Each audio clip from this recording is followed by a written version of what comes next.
Hey guys, salut à tous, c'est Soli, j'espère que vous allez bien, bienvenue sur Librement Addict et on se retrouve aujourd'hui sur la chaîne pour une vidéo recommandation dans laquelle je vais vous présenter 5 livres que vous allez adorer découvrir cet été. Je sais,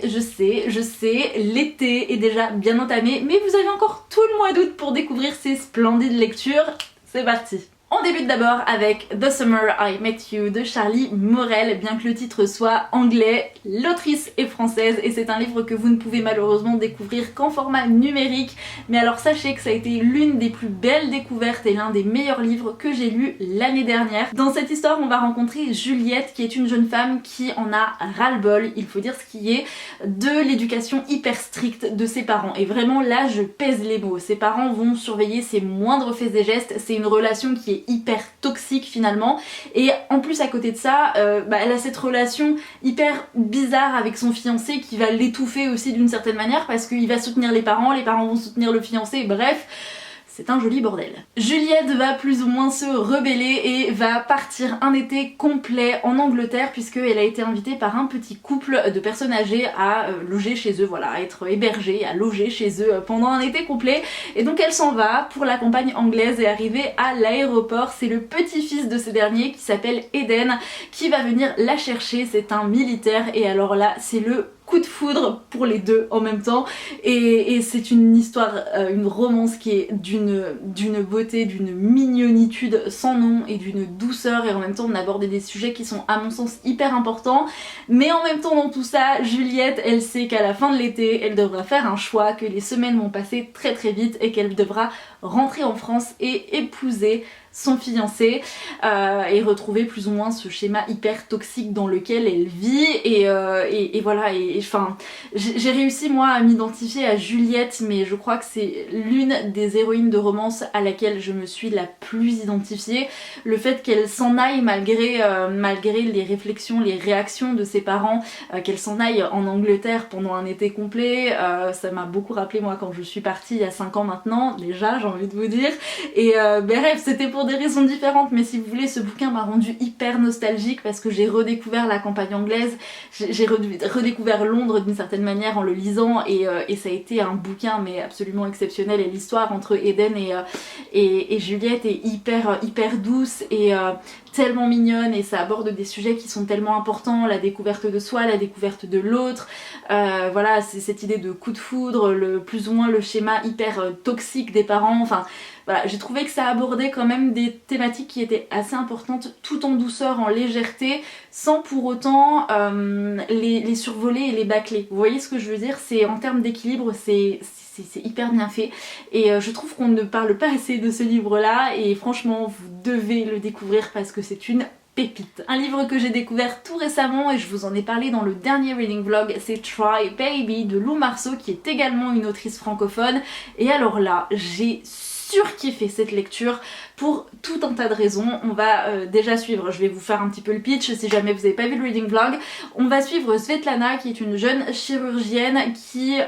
prend un poste à New York dans un grand hôpital qui est hyper réputé. Elle va être, je crois, chef de la chirurgie, enfin bref, elle a un super poste. Tout le monde ne voit pas ça d'un très très bon oeil, mais bref, Svetlana elle a travaillé dur, elle a bossé dur pour arriver là où elle en est actuellement quand on débute le roman, et elle est hyper contente de sa position. Et à côté de ça, on va suivre Tadzio qui est une légende du rock, on va dire, qui est très populaire, et Tadzio va accompagner son grand-père qui doit se faire opérer du cœur, et c'est Svetlana qui va devoir l'opérer. Donc suite à ça, les protagonistes vont se rencontrer, on a une rencontre qui est tout de suite assez électrique. Svetlana elle est lesbienne, Tadzio lui de son côté est hétérosexuel, mais il va vouloir conclure avec Svetlana qui va l'intriguer de plus en plus, et il va plus ou moins succomber petit à petit au charme de cette belle chirurgienne qui n'est pas du tout intéressée par les hommes. Mais j'ai adoré la façon dont la romance prend place, j'ai adoré l'idée de l'orientation sexuelle qui est vue comme quelque chose qui évolue et non pas quelque chose qui est arrêté, qui est acté. Le fait que c'est pas parce qu'il y a quelques années on n'était pas attiré par tel genre que ce sera pas le cas par la suite, enfin bref, j'ai trouvé que c'était extrêmement bien développé, c'est pas lourd, on n'a pas des scènes non plus olé olé et smutty comme on aime bien le dire, qui sont hyper présentes. On a vraiment une psychologie des personnages, on a vraiment voilà, beaucoup de scènes qui sont hyper importantes dans l'évolution de la romance, si je puis dire, et pour autant ça reste hyper dynamique, hyper rythmé par le sarcasme et les joutes verbales entre les deux protagonistes. J'ai trouvé que c'était une super belle romance. J'en ai parlé un petit peu avec Kimi après parce qu'elle l'avait lu, elle l'a adoré. C'est vrai que je la rejoins complètement sur une scène finale qui manque peut-être un peu de profondeur et qui fait qu'on n'a pas forcément les émotions nécessaires auxquelles on s'attendait nous en tant que lecteurs. Pour autant, c'est une super romance que je ne peux que vous conseiller et si vous voulez vous taper des fous rires, franchement foncez pour Try Baby de Lou Marceau. Le troisième bouquin que je vous présente va sortir le 19 août prochain chez De Saxus. Oui les gars, je vous parle bien de Serpent and Dove de Shelby Mahurin que j'ai découvert l'année dernière. Là je vais pas tarder à commencer le tome 2 avec Agathe, donc Brunel. Je vous mettrai le lien de sa chaîne dans la barre d'infos si jamais vous ne la connaissez pas, mais je pense que vous la connaissez et j'ai trop hâte qu'on débute Blood and Honey, surtout que le tome 3 sort en VO le mois prochain et alors là c'est pareil, j'ai hâte de terminer cette trilogie. J'avais adoré le premier tome et je suis tellement contente que vous puissiez la découvrir, cette saga et ce premier tome en français. Donc on va suivre Lou, donc Louise Leblanc aka Lou, qui est une sorcière qui a quitté son couvent pour différentes raisons et qui vit plus ou moins cachée parmi les humains, puisque les humains sont régis, enfin il y a l'église on va dire qui a des chasseurs de sorcières et les chasseurs de sorcières pour protéger les humains vont chasser les sorcières, vont les brûler sur le bûcher, vont les tuer etc, vont essayer de les exécuter, de les exterminer dirons-nous et Lou du coup elle ne doit pas se faire repérer, sauf que voilà, suite à pas mal de péripéties elle va se retrouver unie à un chasseur de sorcières qui s'appelle Red Diggory, qui est capitaine de sa division, qui est extrêmement réputé, très prometteur, très doué dans son travail de chasseur de sorcières. Sauf que Lou ne doit, comment je peux vous dire ça? Il ne doit pas découvrir que Lou est une sorcière. Voilà, on va le sortir plutôt comme ça. Et c'est une romance, un enemies to lovers qui est génial. J'ai adoré parce que je sais pas encore comment ça sera traduit en français, parce que quand on le lit en anglais, il y a beaucoup d'inspiration de la société française et voilà, c'est très francisé, j'ai envie de vous dire, et je sais pas trop comment ça va être développé du coup avec la traduction, mais franchement ça a été un bonheur à lire. Les personnages sont excellents, Lou a un tempérament de feu, j'adore cette héroïne, elle est géniale, voilà, elle me fait rire, elle est piquante, elle est mordante et en même temps elle est hyper badass et elle a pas sa langue dans sa poche et du coup ça jure complètement avec le comportement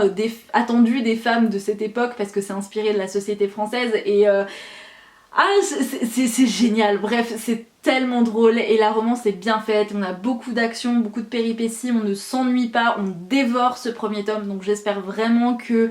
ce livre vous plaira si jamais vous êtes tenté. J'attends impatiemment vos retours concernant Serpent and Dove. Le prochain livre est sorti il y a des années, mais vraiment des années, et pour autant c'est un livre qui va vous apporter fraîcheur, des rires, des sourires, vous allez passer un très bon moment, il va se lire très vite. C'est une saga écrite par Sophie Jomain, qui est également une autrice francophone. Là franchement je peux vous dire que je crois en plus le dernier livre est encore écrit par une autrice francophone, tout va bien. Bref, les autrices françaises sont à l'honneur aujourd'hui dans cette vidéo. Donc c'est la saga Felicity Hadcock, le premier tome c'est Les anges ont la dent dure, un truc comme ça, je dis peut-être des bêtises. Bref, c'est une saga que je n'ai pas terminée, que j'aimerais beaucoup reprendre. Je n'avais lu que les 2 premiers tomes, mais alors j'ai kiffé l'ambiance de Felicity Hadcock où ça va mêler anges, vampires, démons, enfin bref, et vous allez avoir plein de créatures bizarres qui vont croiser le chemin de Felicity,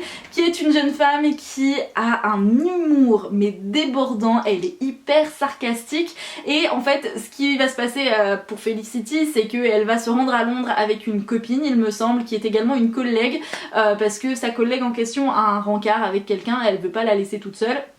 Donc bref, elle l'accompagne en boîte, sauf que Felicity ne va pas elle non plus passer la nuit toute seule et le lendemain elle va réaliser qu'elle a été mordue. Et alors à partir de ce moment là, elle a toutes les créatures paranormales qui vont lui courir après et il va se passer plein de trucs hyper loufoques. Mais c'est une série qui est très drôle, qui est très légère, qui est très rafraîchissante à sa manière, à sa façon. Je vais réussir à parler correctement quand même dans une de mes vidéos sans bégayer, ça serait pas mal. Bref, si vous n'avez pas encore découvert Felicity Hadcock de Sophie Jomain, je vous la recommande chaudement. D'ailleurs j'ai vu que chez Rebelle ils avaient fait des tomes doubles, donc ça vaut pas mal le coup quand même, ils sont aux alentours de 20-22 €, mais les couvertures sont plutôt cool, je trouve qu'ils représentent bien Felicity Hadcock de manière générale et franchement je crois que je vais me tâter pour acheter ces éditions là parce qu'elles sont absolument splendides et puis Felicity Hadcock est absolument génial comme bouquin, donc dites-moi dans les commentaires si vous l'avez déjà lu et si vous avez aimé ce bouquin.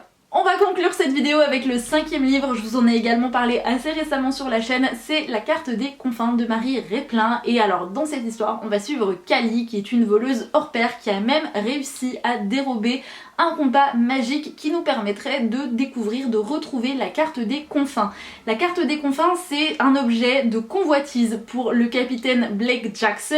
qui est le propriétaire de l'Avalon, qui est un l'Avalon, je sais pas comment on le dit, qui est un bateau, voilà, un bateau pirate, et Blake est un pirate qui est extrêmement réputé, qui est très téméraire, qui est très arrogant aussi forcément, mais qui est très jeune et qui a déjà accompli beaucoup d'exploits, et il sait qu'en étant la première personne à, comment je peux vous dire ça, à voguer sur les océans en trouvant la carte des confins, il ne sera jamais oublié et il deviendra véritablement légendaire. Et Jackson va, le capitaine Jackson je devrais dire, va réussir à convaincre Cali de l'accompagner dans cette quête à l'autre bout du monde entre guillemets. Sauf que le passé va ressurgir petit à petit et va rattraper Cali qui va chercher à fuir quelqu'un ou quelque chose. Et franchement c'est une romance, parce que c'est très romancé, hein. C'est de la romantasy mais c'est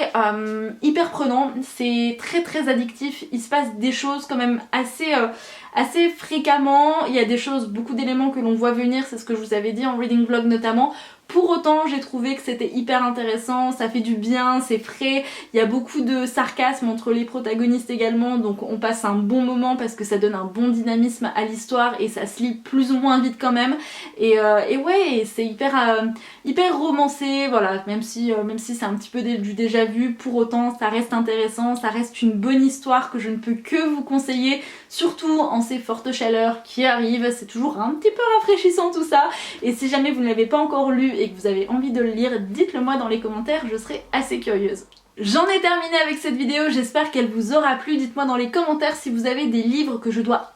impérativement lire cet été. Faites-moi aussi vos recommandations. En attendant une prochaine vidéo sur la chaîne, je vous souhaite à tous et à tous de passer de très belles et bonnes lectures. Je vous dis à la prochaine, prenez soin de vous. Ciao!